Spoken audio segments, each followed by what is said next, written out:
চতুর্থ লাইনের প্রথম যে অরিজিনাল হরফটা, এটার নাম হচ্ছে, আমরা সব পরিপূর্ণ, এই হরফটার নাম কি? সিন।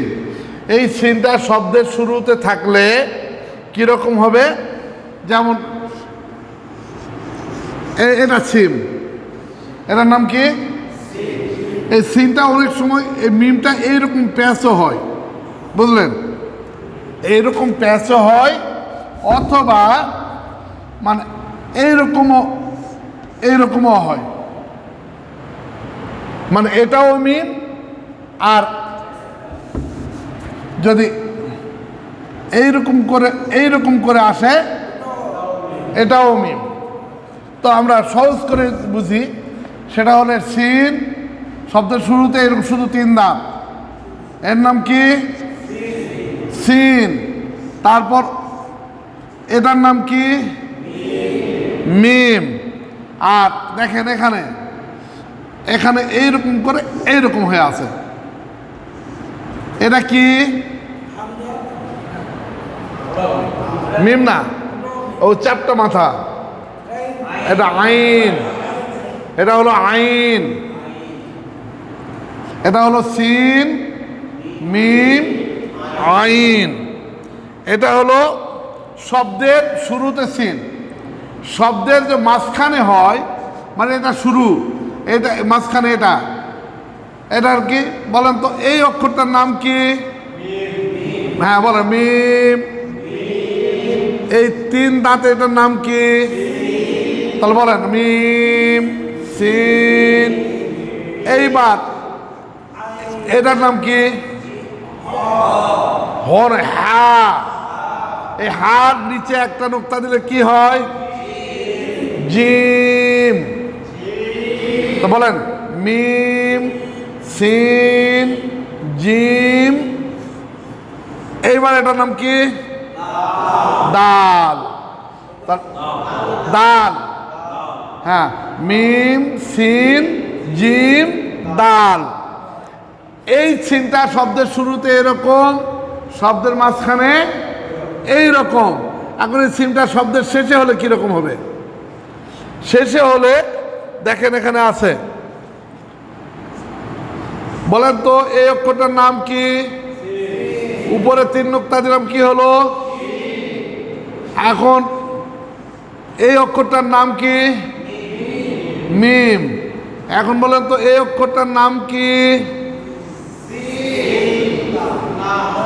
লাম নয়, সিন। মানে এই এখানে লাম হলে আরেকটা দাঁত হওয়া লাগবে, মানে লাম যদি হতো এটা, তাহলে এরকম এরকম এইরকম, কিন্তু এর 3টা দাঁত, তাহলে পুরো পরিপূর্ণ সিন। তাহলে বলেন সিন, মিম, সিন। তাহলে শব্দের শুরুতে সিন এরকম, শব্দের মাঝখানে এরকম, শব্দের শেষে এইরকম। এবার সিনের পরে হরফ কি? সিন, তাই না? এই হরফটার নাম কি বলেন তো? সিন। এই শব্দের শুরুতে সিনটা কি রকম দেখেন, এই সিনের উপর 3 নুক্তা, সিন। আচ্ছা, এই অক্ষরটার নাম কি? র। তাহলে বলেন সিন, র। র হরফটা হচ্ছে গায়রে মুরাক্কাব হরফ, এই রর সঙ্গে পরের হরফ জোড়া লাগবে না। এই জন্য এখানে যদি এইরকম দেই, তাহলে কি হবে? এটা আইন। এটা গোটাটাও থাকতে পারে, এরকম গোটা এরকমও থাকতে পারে, তাহলে কি আইন। বলেন সিন, র, আইন। শব্দের শুরুতে সিন এইরকম, এই একই মতোই, কিন্তু উপরে 3 নুক্তা হবে। শব্দের মাঝখানে দেখেন, বলেন তো এই 1 দাঁতের নিচে 1 নুক্তা দিলে কি? এখানে বোর্ডে দেখবেন, 1 দাঁতের নিচে 1 নুক্তা দিয়ে বা। এই 3 দাঁতের উপর 3 নুক্তা দিয়ে, তাহলে এই শব্দের শুরুতে সিন এইরকম, শব্দের মাঝখানে সিন এইরকম, এবার বলতো এই অক্ষরটার নাম কি? তাহলে বলেন।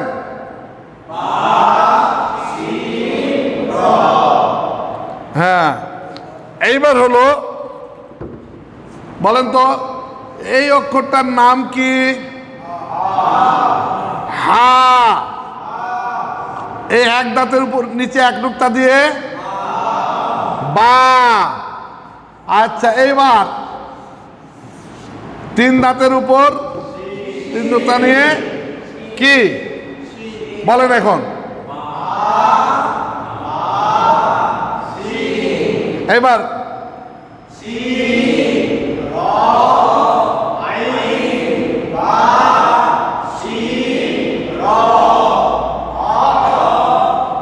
হা, হা বা শিন। তাহলে আমরা শিন শিখলাম। শব্দের শুরু এরকম, শব্দের মাঝখানে এরকম, শব্দের শেষে এইরকম। এবার শিনের পরে কি? সিন, শিন এবং সোয়াদ। এই অক্ষরটার নাম কি? সদ। সদ শব্দের শুরুতে যদি হয় তাহলে এই অক্ষর, এটা কি? সদ। এইবার বলেন তো এই অক্ষরটার নাম কি? লাম। তারপর এই লামের সঙ্গে যদি এইরকম একটা অক্ষর যোগ হয়, হা। তারপর বলেন সদ, লাম, হা। শব্দের শুরুতে সদ হলে এইরকম, মানে আমি কিন্তু সদ শেখাচ্ছি, সদ শিখাচ্ছি। সদ শব্দের শুরুতে এরকম, শব্দের যদি মাঝখানে হয় তাহলে কি হবে বলেন তো? এই অক্ষরটার নাম কি?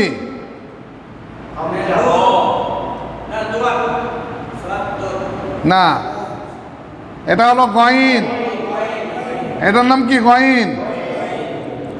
মনে করেন কথার কথা, এই হলো গইন, তাই না? গাইনের মাথা তুলাম আর এটা মিশে দিলাম, এটা কি? এটা গইন। গইন। এখন এটা কি? সদের মাথা দিয়ে সদ। তাহলে বলেন গইন, সদ। এইবার দেখেন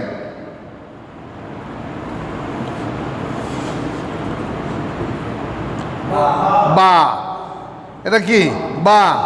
গইন, সদ, বা। গইন, সদ, বা। শব্দের শুরুতে সদ, শব্দের মাঝখানে সদ, এইবার শব্দের শেষে সদ। শব্দের শেষ সদ হলে বলেন তো এই অক্ষরটার নাম কি? লাম। এই অক্ষরটার নাম, তাই এটার নাম কি? সদ। লাম, সদ। হাত রাখলে বলবেন।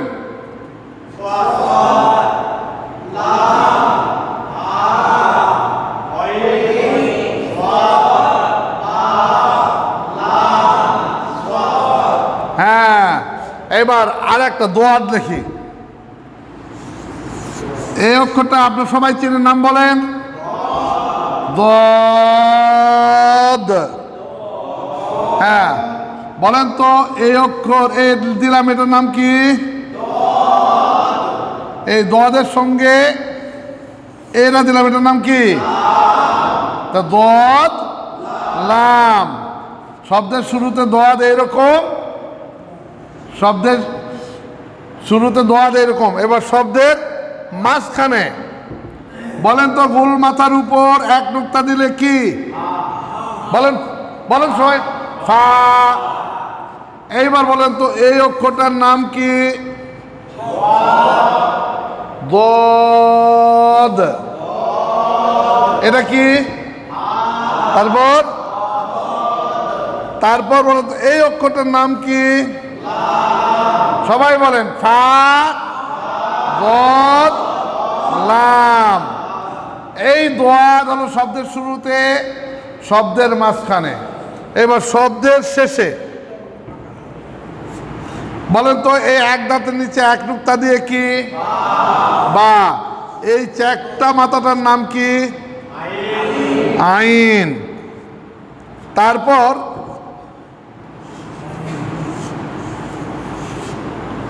এটার নাম কি? দত। শব্দের শুরুতে দত, শব্দের মাঝখানে দত, শব্দের শেষে দত।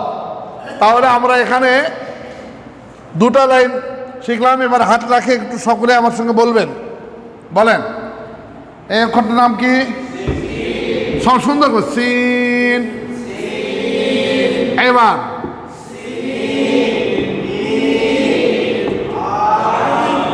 আইন। আবার ভালো করে। হ্যাঁ এবার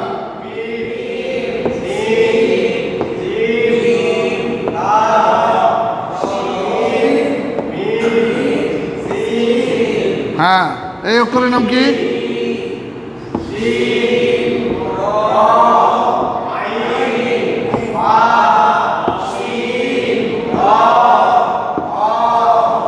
হা।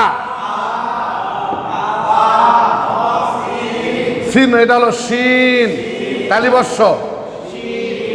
এটার নাম কি? সদ।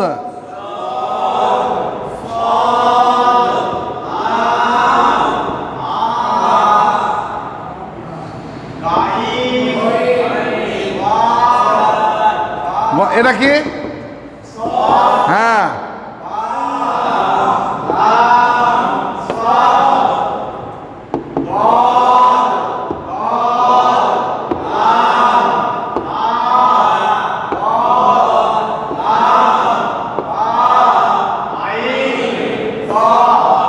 দদ।